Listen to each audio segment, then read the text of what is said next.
Lakshmipur society এবং alpha star ফাউন্ডেশনের উদ্যোগে লক্ষ্মীপুরে এসএসসি 2025-এ যে সকল স্টুডেন্ট A+ পেয়েছে তাদেরকে নিয়ে আমরা একটি কৃতি সম্বর্ধনা অনুষ্ঠানের আয়োজন করতে যাচ্ছি আগামী 30শে সেপ্টেম্বর মঙ্গলবার সকাল 9টায়। স্থান হচ্ছে টাউন হল অডিটোরিয়াম। এই আয়োজনে প্রধান অতিথি হিসাবে থাকবেন জাহাঙ্গীরনগর বিশ্ববিদ্যালয়ের মাননীয় উপাচার্য ডক্টর কামরুল হাসান স্যার এবং অনুষ্ঠানটির সভাপতিত্ব করবেন বিএনপির যুগ্ম মহাসচিব এবং লক্ষ্মীপুর জেলা বিএনপির আহ্বায়ক শহীদুদ্দিন চৌধুরী অ্যানি ভাই।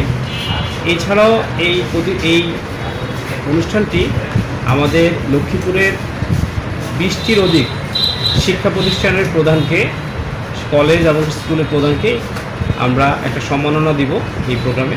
আমাদের এই প্রোগ্রামের মূল উদ্দেশ্য হচ্ছে কৃতি শিক্ষার্থীকে উদ্বুদ্ধকরণে, জাতি গঠনে শিক্ষার্থীদের সবচেয়ে বড় ভূমিকা থাকে।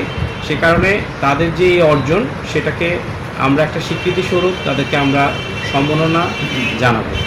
তো আমাদের আলফা স্টার ফাউন্ডেশন এই ধরনের প্রোগ্রাম ঢাকায় করেছে এর আগেও। তো আপনাদের লক্ষ্মীপুরবাসী যে মেধাবী স্টুডেন্ট তাদেরকে নিয়ে প্রোগ্রাম করার জন্য আমাদের শহীদুদ্দিন চৌধুরী অ্যানি ভাই আমাদেরকে প্রস্তাবনা দেয় এবং উনি এই উদ্যোগের সাথে আছেন।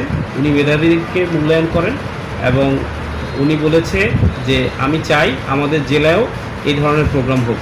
তো ওনার আমন্ত্রণেই লক্ষ্মীপুর সোসাইটি এবং আলফা স্টার ফাউন্ডেশন এই আয়োজন করতে যাচ্ছে।